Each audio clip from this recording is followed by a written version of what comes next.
Assalamu alaikum wa rahmatullahi wa barakatuh. Alhamdulillahi wa salatu wa salamu ala rasulillahi wa ba'd.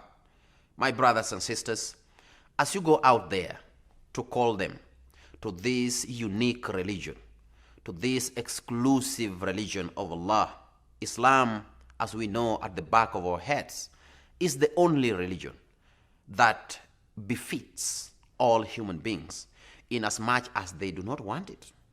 But we have a responsibility to make it clear to them, to teach them, and to remind them that it is the only causeway to heaven. Now, as you go out there, after giving them the message of hope, we need to practice to start with the commonalities. As you give dawah to them, start always with the commonalities. Don't go to those differences. Of course, we have differences. As in comparative studies, research has shown that between Christians and Muslims, in every 10 issues that arise, we agree on 7 issues, but we differ on 3. Now, it means that we have a lot to speak, a lot to share with the Christians, a lot to talk with them, in contrary to what we always believe, that, we differ in almost everything. So I want you to know that whenever you go out there, just start with the commonalities, the common aspects that we have as Muslims and Christians. Of course, Allah subhanahu wa ta'ala says, إِنَّمَا الْخَمْرُ وَالْمَيْسِرُ وَالْأَنْصَابُ وَالْأَزْلَامُ رِجْسٌ مِنْ عَمَلِ الشَّيْطَانِ. And they will also tell you that intoxication in Christianity is haram. They do not want it, in as much as there are some verses that they have been told that, take a little bit, maybe a glass or so, for your stomach problems. But in Islam, this is not true. Islam, it is haram in its smallest form and biggest form. Therefore, we will always agree that intoxication is haram. We will always agree that prostitution is haram. We'll always agree on several things, social aspects, integrity in the society. Children must respect the elderly, and the elderly must always be, merciful to the children. We always agree on this stuff. Now, what do you think if we always start with these commonalities? That's very, very imperative on you. Another thing, my brothers, you need to avoid arguments. Avoid arguments like plague. When you are going out there to talk to them, don't show them that you are the best in argument. No. We should win their hearts. We should not win the arguments. We should win their hearts. Winning an argument is actually an act of, some superiority complex that is actually disturbing people. Now, when you have that superiority complex in you, then you have a problem. You are not going to succeed in your dawah, because you will always want to portray yourself as a big man, and that's not good. You will be, instead of now doing dawah lillah, you will now be doing dawah selling yourself. You see, that, I am the man here. You need to listen to me. And that's not good.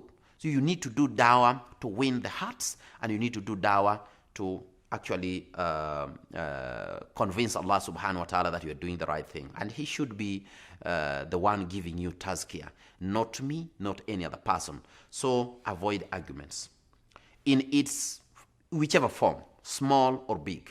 Try to be so much civil. Again, my brothers, if you do not know something, because this is one of the questions that came, that what happens when you meet a hard question? Yeah, you could be out there doing dawah, and somebody may ask you a very hard question that you do not know how to handle. And probably it's a question that is actually touching on the core of Islam. And you may be having an idea, but you don't have the clear-cut, answer to that. Now, my answer to you is, say, I don't know. Saying I don't know is actually opening doors for knowledge, for studying. You will go back and do some more research and get an answer to this. Don't try to be crafty. Don't try to generate a question, some generic, which doesn't even exist, just to get yourself out of that mess. No. And actually, it's not a mess, because if you've been asked a question that you don't understand, and if you say you don't understand, that is actually scholarly.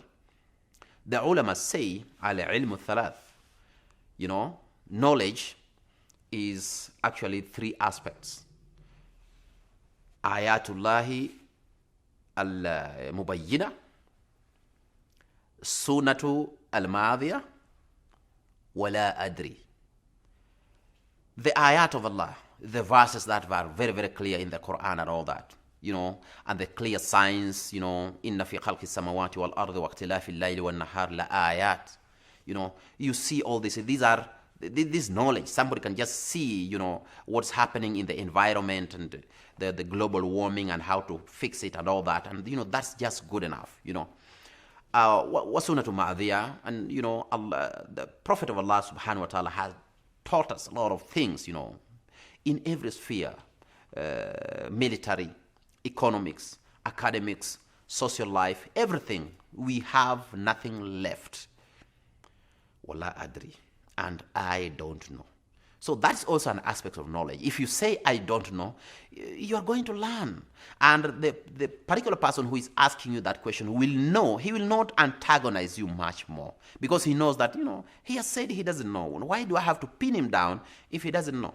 So you have to learn to say, I don't know. Brothers, when you are going out for dawah, pray and pray some more. We don't pray when we go out. We think we are going to win hearts just because we are, we do this every day, and therefore we know the antics of dawah, and therefore there's no problem. Bwana hii hata ukiniamsha asubuhi, I just do it. Even if you wake me up in the wee hours of the night, of the early morning, I know what to do. When I'm asked this question, I know how to respond. That is so dogmatic. You don't need to do that. You need to pray and pray some more to Allah subhanahu wa ta'ala, so that He can give you more wisdom and more insight. Because, these questions keep on interchanging. When they come in different forms. So don't think the way you answered that question last year or the previous year is the very, very way you're going to answer that question today. No, that's wrong. And this is also an advice to the duat, especially Kenyan and Tanzanian duats. In Kenya, we have some arguments that can only be valid in Swahili. But if you were to turn that argument in English, it is not making sense at all. At all. For example, we have this idea of, Yesu aliabudu kwa sinagogi na sijui nini. And now somebody may want to ask you, sinagogi ni nini? And you always go at the back of the Bible where the glossary, and you tell them, synagogue has been defined as msikiti ya Wayahudi. Now, if you were to discuss the same thing with a person who doesn't understand Swahili in English, you're going to have a lot of problems. Because if you go back to the back of that Bible, you're not going to get that glossary defining synagogue as a mosque. So you'll have a problem.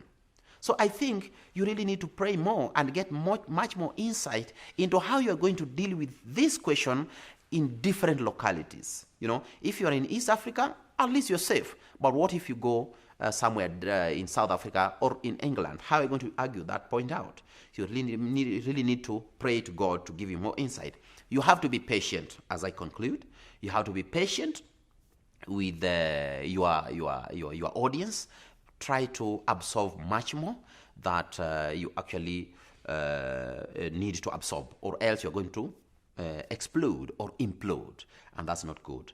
Lastly, you really need to trust in Allah subhanahu wa ta'ala in all that you do.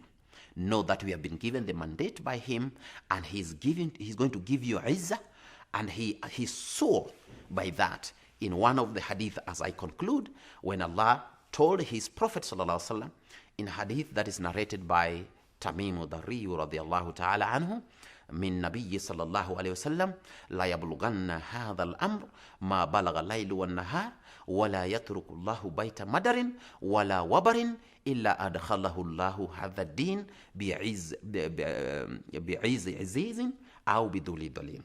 Izzan yu'izzu Allahu bihi al-islam wa dhullan yudhillu Allahu bihi al-kufra.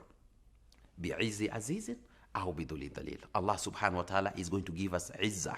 He's going to give us, different forms of izzah, knowledge, money, power, everything, disposition, every other thing to do what we do best. Therefore, trust in Allah in what you do. Wassalamu alaikum wa rahmatullahi wa barakatuh.